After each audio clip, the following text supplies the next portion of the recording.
तो स्टूडेंट्स आज हम कॉम्प्लेक्स नंबर को ही कंटिन्यू करेंगे। कल हमने देखा था कुछ चीजें कॉम्प्लेक्स नंबर का इंट्रोडक्शन पार्ट, तो उसको थोड़ा सा कंटिन्यू करते हैं। हालांकि अभी अलजेब्रा ऑफ कॉम्प्लेक्स आता है, ठीक है, addition, difference, multiplication, division of complex number, तो बस सिंपल सी बातें हैं क्योंकि वो आप लोगों ने उसको यहाँ पे डिस्कस नहीं करूँगा, ठीक है।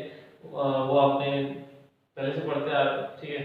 क्लोजर प्रॉपर्टी, एसोसिएटिव है, कम्यूटेटिव है, तो वैसा ही रहता है, ठीक है। तो आप देखोगे तो एक नज़र में आपको वैसे ही समझ में आ जाएगी कि बहुत आसान सी चीज़ें हैं, बहुत ज़्यादा कुछ खास कह देना है। जो खास बातें हैं मैं उसको यहाँ पर को लेके आऊँगा, ठीक है। तो conjugate of an modulus of complex, समझना। Conjugate a plus i b मान लो ये जेड, ठीक है, समझना। एक कॉम्प्लेक्स नंबर है जेड ए प्लस आई, तो उसका जो कॉन्जुगेट होगा उसको हम जेड बार से दिखा देते हैं। किससे दिखाते हैं? जेड बार से दिखाते हैं, ठीक है। तो जेड बार से दिखा रहे हैं तो होता क्या है, कॉम्प्लेक्स नंबर के कॉन्जुगेट में हमेशा जो इमेजिनरी पार्ट है इसका साइन बदल जाता है। मतलब ये हो जाएगा a माइनस आई बी।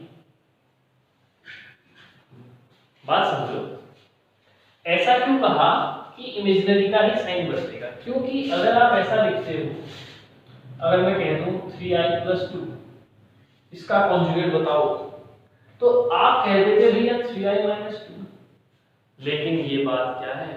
गलत है। तो गलत बात तो दिमाग में लानी ही नहीं है, गलत विचार लानी ही नहीं है दिमाग में, ठीक है। हम क्या कहेंगे?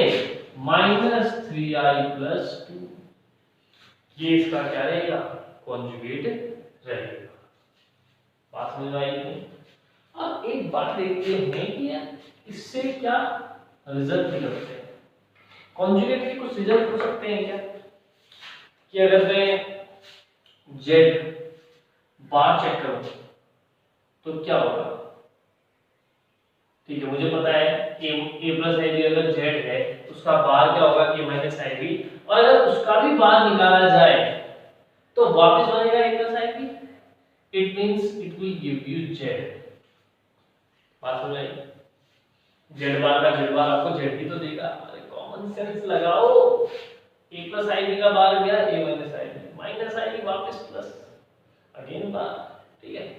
तो एक जेड बार का अगर आप उसका भी बार लिखते हो तो ए माइनस सॉरी जेड ही आपको मिलेगा। ऐसे अगर जेड प्लस जेड बार करते हो तो क्या आएगा? ए प्लस आई बी में प्लस ए माइनस आई बी देख दो, कैंसिल बचेगा 2a, या इस 2a को मैं कह दूं 2 into real part of Z, ऐसा कह सकता हूं। आप लोग ये बात तो समझ पा रहे होंगे, Z plus Z bar 2 into real of Z, ऐसा ही तो होगा।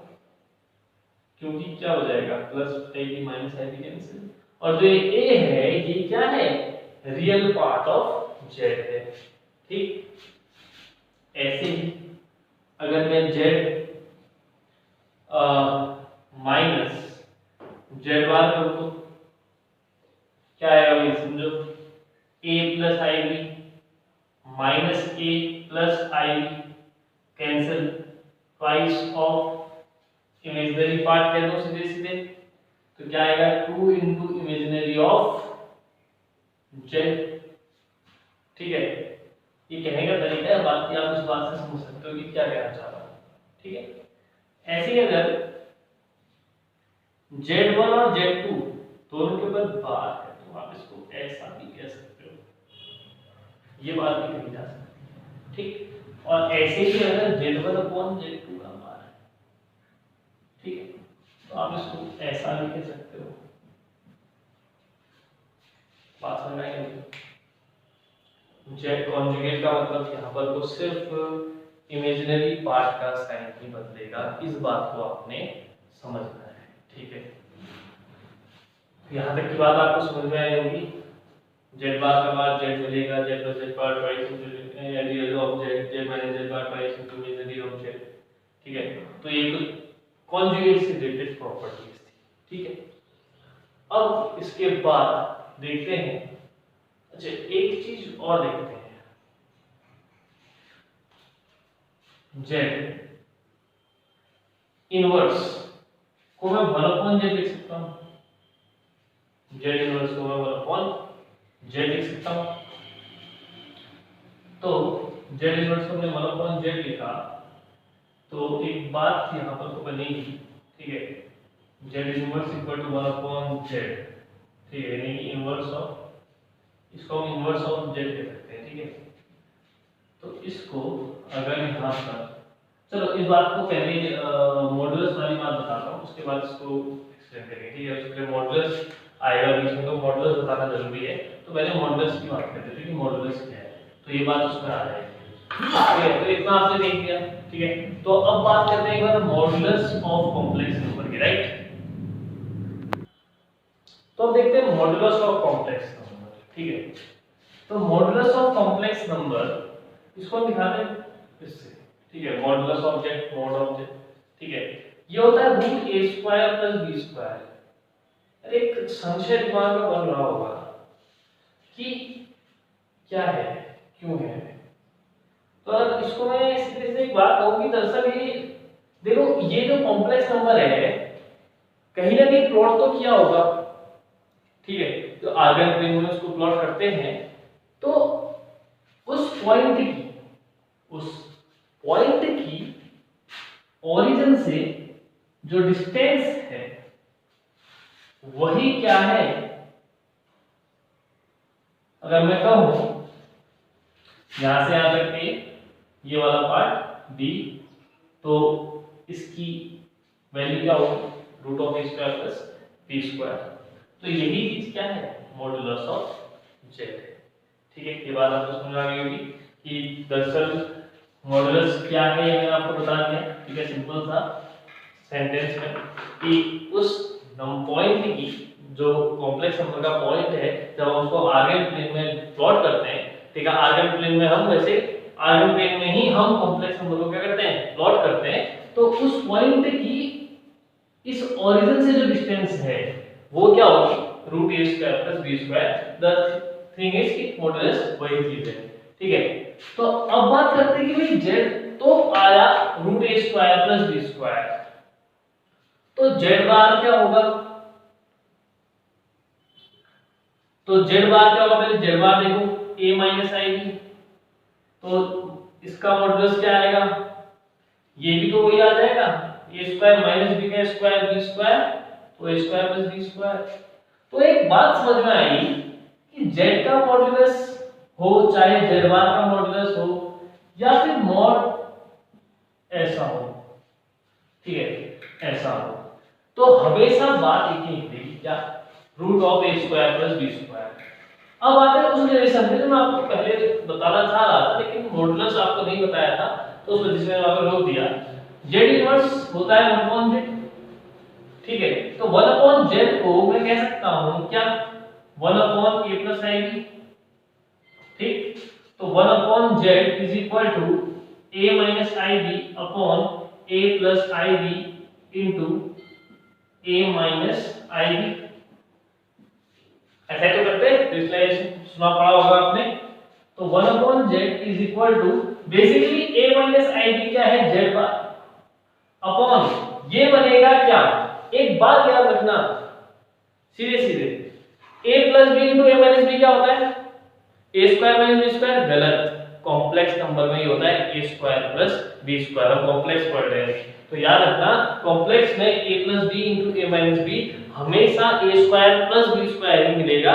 क्यों, क्योंकि i का स्क्वायर होगा और उसकी वैल्यू होती है -1, तो माइनस माइनस क्या मिलेगा, प्लस मिल जाएगा उस कंडीशन में।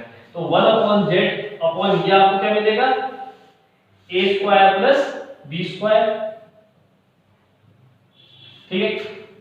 तो 1/z is equal to z bar upon, अच्छा a square plus b square क्या होगा, जब दोनों तरफ इसका स्क्वायरिंग नहीं होगी तो ये हटा होगा, रूट हटा, तो मॉड ऑफ z का स्क्वायर, ये आपको देगा क्या, a square plus b square. तो आप कह सकते हो mod of z square is equal to basically z dot z bar.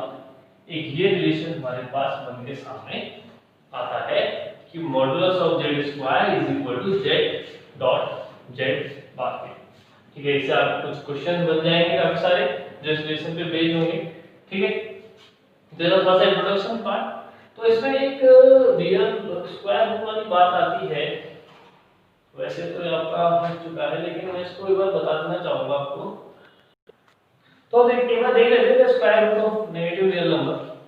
Basically देखो, अगर एक नॉर्मल बात करूं, आई स्क्वायर को मैं क्या लिख सकता हूं, आई इंटू आई लिख सकता हूं, और आई इंटू आई को root minus one into root minus one कह सकता हूं 1, बट आई स्क्वायर में क्या होता है -1। तो यानी कि ये बात क्या बन रही है ऐसी। तो कहने का मतलब ये है यहाँ पर सीधा सीधा जो रिजल्ट है वो ये है कि अगर root A into root B, ये रूट ए बी कब होगा, ये रूट ए बी कब होगा, यहाँ पर वही तो किया हमने, root minus one root minus one में रूट मल्टीप्लाई हो गया, माइनस वन माइनस वन हो गया। लेकिन ऐसा कब होगा, root A into root B equal to root A B, ये बात कब बनेगी जब ए और बी दोनों रियल नंबर हो। ठीक है, दोनों रियल नंबर हो। ठीक है, दोनों पॉजिटिव रियल नंबर हो। ठीक है, पॉजिटिव नंबर होने चाहिए।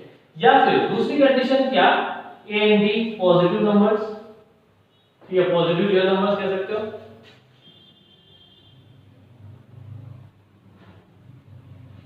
ठीक है, या फिर a is greater than 0 and b is less than 0। ठीक है, या फिर a is less than 0 and b is greater than 0। अब एक बार इस वाली बात के पीछे कॉन्सेप्ट समझते हैं। ठीक है, क्या है root minus one into root minus one, basically हो क्या रहा है, रूट माइनस वन की का स्क्वायर हो रहा है, और हम जानते हैं रूट को मैं लिख सकता हूं माइनस वन की पावर 1/2 इंटू 2, 2 से 2 कैंसिल, माइनस वन की पावर 1 मतलब बेसिकली माइनस वन ही बचा। तो वो ये था। ठीक है, तो ऐसा कब होगा जब ए और बी दोनों पॉजिटिव रियल नंबर्स हो। ठीक है, पॉजिटिव रियल नंबर्स होने चाहिए, और या फिर a 0 से बड़ा होगा तो b 0 से छोटा, या फिर a 0 से छोटा होगा तो b 0 से बड़ा, दोनों नेगेटिव नंबर्स नहीं हो सकते। तो उस कंडीशन में ये बात लागू नहीं होती है। ठीक है, तो ये आपका इंट्रोडक्शन पार्ट। ठीक है, इसको फिर हम अगली वीडियो में एक्सरसाइज के साथ चलेंगे। Okay, thank you.